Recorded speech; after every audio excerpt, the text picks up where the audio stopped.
Labas, su tavimi sveikinuosi aš, Sandra, iš projekto Valgau be žalos.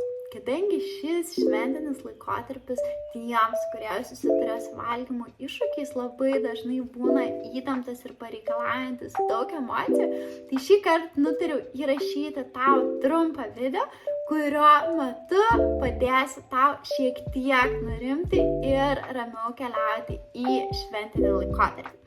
Ir šis susitikimas yra padalintas į dvi dalis. Tai viena dalis yra valgymo psichologijos, kita dalis yra visiškai praktinių patarimų, ką daryti prie šventinio stalo. Taip jau yra, kad Valgau be žalos yra ir ten. Ir šie du dalykai niekaip tarpusavyje neatsiejami. Tai ir šventiniam laikotarpiui tiesiog dalinuosi patarimais ir iš vienos, ir iš kitos pusės. Ir šį susitikimą noriu pradėti pasakodama tau apie saugumą kuriančias strategijas. Nes iš tiesų didžiausias nerimas kyla tada, kai mes įsivaizduojam, kad negalėsim kažko sukontroliuoti. Tai tokiu būdu, sukūrus tam tikras saugumo strategijas, apie 4 jų šiandien tau papasakosiu, tikiu, kad vidinis nerimas bus gerokai mažesnis. Ir noriu pradėti nuo minties, kad jeigu nerimas ir kontrolės jausmas yra beprotiškai dideli, visada atmink, kad maisto kiekį ir maisto pasirinkimus tu šiek tiek gali kontroliuoti. Nes labai dažnai šventiniu laikotarpiu būna labai gausiai nukrautas stalas ir tada mes turim tą taip vadinamą išorinę aplinkybių nulemtą valgymo elgesį ir mums reikia visko paragauti. Tai iš tiesų galime su šeima pasikalbėti apie tai, kas pasirūpins pagrindinio patiekalu, kas pasirūpins desertais, kas pasirūpins užkandžiais. Ir tokiu būdu aš galiu turėti šiek tiek kontrolės, nes tarkim aš žinau, iš ko bus pagamintas pagrindinis patiekalas, nes aš jį gaminsiu, arba iš ko bus pagamintas desertas, nes vėlgi aš žinau, ką aš gaminsiu. Ir tokiu būdu aš galiu turėti tam tikrą saugumo strategiją. Antroji saugumo strategija, kurią aš vadinu lėkšte, tai dažniausiai taikoma saugumo strategija, kuri leidžia man susikurti saugumo jausmą, kad jeigu aš nuspręsiu, viską galėsiu paragauti. O nuo ko viskas prasideda? Tai viskas prasideda nuo viso stalo apžiūrėjimo. Mums nebūtina tiesiog iš karto imti ir dėti, kas yra autopilotinis elgesys, prie kurio mes esam stipriai pripratę, bet mes galim apsispręsti įsidėti į lėkštę. Ir pirmiausia, aš siūlau įsidėti į lėkštę tai, ką gauni tik šventiniu laikotarpiu paragauti. Nes dažniausiai tos skonio mes būnam labai išsiilgę ir dažniausiai būtent tokio maisto mes persivalgom. Tai aš siūlau pasiimti lėkštę, pirmiausiai įsidėti tai, kas yra skaniausia, tai, kas yra per šventinį laikotarpį. Ir tada aš galiu jaustis visiškai rami, kad jeigu visi puls prie stalo, aš tikrai turėsiu tą lėkštę su savo pasirinkimais. Ir dar vienas to pliusas yra tas, kad jeigu kažkas iš šeimos narių apsispręs, kad nori tau priminti, kad galbūt valgyk dar, tai tu visada turėsi lėkštę ir galėsi ramiai pasakyti, kad aš dar turiu, mano lėkštė dar yra pilna. Ir kartu sukūrus tą saugumo jausmą su lėkšte, tu lygiai taip pat turėsi laisvės pasirinkti, kad nebūtina visą maistą suvalgyti, galbūt tu tiesiog apsispręsi, kad akis labai norėjo, tas išorinių aplinkybių nulemtas valgymo elgesys, bet sąmoningai supratai, kad vis dėlto tiek maisto šiuo metu tau nebesinori. Ir trečioji saugumo kurianti strategija yra apie tai, kad pasiruošk atsakymus, jeigu sulauktum komentarų apie maistą ir kūno formas. Tai iš tiesų šventinis laikotarpis mums šiek tiek ir būna neramus dėl to, kad mes dažnai susilaukiam komentarų apie tai, ką prie stalo dėsim į savo lėkštę, arba apie tai, kaip atrodo mūsų kūnas. Tai tokiu būdu aš labai kviečiu pasiruošti tam ir susidėti atsakymą per tokią formuluotę. Aš jausmas, kai tu veiksmas ir prašymas. Tai galėtų skambėti, kad man nemalonu, kai vertini mano pasirinkimus ir kūną. Čia kalbėčiau apie jausmą. Ir tuomet paprašyčiau, kad nekalbėkime apie tai, gal galima pakeisti temą į kitą. Tai mes šiuo būdu galim turėti tą formuluotę, kad aš jausmas kaip tu veiksmas ir ji turi didelį pliusą apie tai, kad iš tiesų mes tada neturim tų konfliktinių nemalonių situacijų, nes prie šventinio stalo dažnai mums yra sunku apginti save dėl to, kad mes norim išvengti konfliktų. Tai taikydama šią strategiją tiesiog apginsi save ir tokiu būdu išsakysi tai, kad tau yra nemalonu, kai yra kažkaip vertinamas tavo kūnas arba tavo maisto pasirinkimai. Ketvirtoji saugumo kurianti strategija tai yra atsitraukimo planas. Jeigu jau jauti, kad viduje kažkas nemalonaus vyksta, kažkokie stiprus jausmai, kažkokie stiprus kūno pojūčiai, tai užduok savo esminį klausimą, kaip aš jaučiuosi. Būtent klausimą, kaip aš jaučiuosi. Ir jeigu jauti stiprias emocijas, jeigu jauti, kad emocijos ima viršų, gerbk tai ir pasirink šiek tiek atsitraukti. Gali tiesiog išeiti į kitą kambarį, gali tiesiog išeiti į pasivaikščioti, gali tiesiog atsiremti į savo artimą šeimos narį, tam, kad atsitrauktum šiek tiek nuo to, kas tuo metu vyksta, nuo to, kas tau kelia stiprias emocijas ir tokiu būdu truputėlį suvaldytum save. Tai jeigu dar kartelį taip prabėgti strategijas, tai mes turim galimybę sukontroliuoti, kiek ir kokio maisto mes turėsim ant stalo. Mes galim pasiimti lėkštę, įsidėti visus maisto pasirinkimus, tuos, kuriuos norėsim ir tada pasilikti savo laiko apsispręsti, kiek to maisto suvalgysim. Mes galim apginti save ir pasiruošti atsakymus per formuluotę aš jausmas, kai tu veiksmas ir prašymas. Ir galiausiai, jeigu jaučiam, kad kažkokios stiprios emocijos ima viršų, mums verta turėti atsitraukimo planą. Užduodam savo klausimą, kaip aš jaučiuosi, pabūnam su tuo, kaip aš jaučiuosi ir galim atsitraukti tam, kad jaustumėmės jaukiau.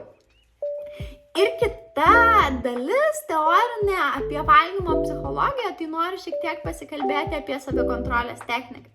Tai viena iš teorijų, su kuria aš dirbu kognityvinės elgesio terapijos metodu, tai aš labai mėgstu mintis tapatinti su debesėliais. Mes kartais tapatinam mintis su traukinio vagonais, mes kartais tapatinam mintis su lapais plaukiančiais upėje, bet tie debesėliai man patinka labiausiai. Ir greičiausiai atkeliaujant į šventinį laikotarpį tavo galvoje jau dabar tie debesėliai plaukia labai intensyviai, nes turėjai begalę skaudžių patirčių ir atrodo, kad šis kartas bus neišimtis. Tai vat ir norisi pakviesti tave stabtelėti, kad tu to debesėlio nepasigautum ir neprisitrauktum prie savęs. Tegul jie ten plaukia, tegul begalė jų ten plaukia ir viskas su jais yra gerai ir leisk to mintim būti, leisk to mintim gyventi, bet pasistengti jų nepritraukti prie savęs. Nes tada, kai mes prisitraukiam, mes atkeliaujam į save išpildančią pranašystę ir galiausiai nutinka taip, kad tas mūsų galvoje susikurtas scenarijus tampa realybė. Antroji savikontrolės technika. Tai pats paprasčiausias būdas, skaičiuojant iki 4 per nosį įkvepiam ir skaičiuojant iki 4 per burną iškvepiam. Pati paprasčiausia kvėpavimo technika, jeigu pavyksta, galim skaičiuoti iki 7 per 7 sekundės įkvėpti, tuomet 7 sekundės užlaikyti, 7 sekundės iškvėpti, vėl 7 sekundės užlaikyti. Tai čia aš įdėsiu pavyzdį pačios paprasčiausios kvėpavimo strategijos ir tiesiog mes galim tokiu būdu tą mūsų fizinį kūną truputėlį nuraminti ir kai mūsų fizinis kūnas bus ramesnis, tokiu būdu mes galėsim ir tada mintis truputėlį racionaliau ar ramiau laikyti. Ir trečioji savikontrolės technika, kurią aš irgi pridėsiu čia, tai aš esu paruošus merginoms tam tikrą įrašą apie mintį, kad tu visada gali sustoti. Visada mes turim laisvę pasirinkti sustoti, mes galim įgalinti save. Lygiai taip pat, kaip mes mokam paspausti tą viską sugadinau mygtuką, tai lygiai taip pat mes galim įgalinti save, bet kada sustoti. Tai negaudom minčių kaip tų debesėlių, galim pasitelkti kvėpavimo technikas ir lygiai taip pat galim pasitelkti techniką, kad tu bet kada gali sustoti. Ir keletas visiškai praktinių patarimų, tai keletas pasirinkimų, ko nemaišyti, ką su kuo derinti ir kaip valgyti prie šventinio stalo. Tai iš tiesų labai kviečiu nemaišyti pieno produktų į maistą. Nors kūčių stalas dažniausiai būna be gyvulinės kilmės produktų, bet jeigu taip nutiktų, tai labai kviečiu pieno produktų su valgomu maistu, dėl to, kad labai stipriai apsunks virškinimas, jausis didelis skrandžio išsipūtimo momentas ir tada dar ir prabus tas vidinis tarakonas, kad ir vėl persivalgytų. Lygiai taip pat stenkimės neprisivalgyti riebaus maisto, nes riebus maistas irgi yra gerokai sunkiau virškinamas. Ir ką svarbu paminėti, kad įvairūs tortai, desertai ir dažnai irgi su pieno produktais esantys kepiniai, su pienu, sviestu ir kitais riebalais, jie dedami ne į angliavandenių, o į riebalų kategoriją. Tai desertai irgi turėtų jau tada keliauti pabaigoje maisto tam, kad kadangi skrandis porcijuoja maistą, tai tada viskas ten susimaišytų ir tas pojūtis nebūtų toks nemalonus. Vėlgi stengtis neprimaišyti daug skirtingų maisto produktų ir jeigu jau apsisprendžiu, tai tiesiog pasirinkti keletą, bet nedidelį kiekį, nes mūsų virškinimo sistema jinai nesugeba suvirškinti daug skirtingų maisto produktų, tiesiog nesugeba išskirti fermentų ir dėl tos priežasties vėlgi mes jaučiam tokį nemalonų apsunkimo jausmą. Taip pat kvieščiau valgyti mažesnėm porcijom ir dažniau ir labai noriu priminti, pusryčiai, pietus ir vakarienė. Mums nereikia kažkaip pasiruošti tom šventėm mažinant maistą arba save nubaudžiant po to. Tiesiog mažesnės ir reguliarios porcijos visos dienos metu, nes jeigu nutiktų taip, kad jūs apsispręsit nevalgyti pusryčių, pietų ir valgysit tik kūčių vakarienę, tai nutiks taip, kad tiesiog skrandis labai bus sustojęs virškinti ir jums užteks labai nedidelio maisto kiekio tam, kad jūs jaustumėt nemalonų tą tokį pojūtį, lyg atrodytų vėl būtumėt persivalgiusios.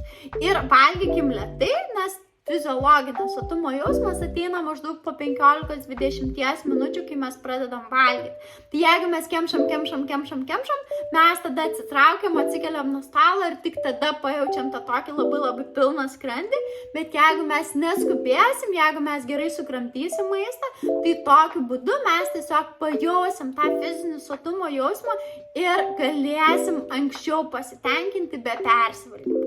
Ir kitas svarbus momentas apie valgymą yra apie tai, kad stebėkim savo valgymo tempą.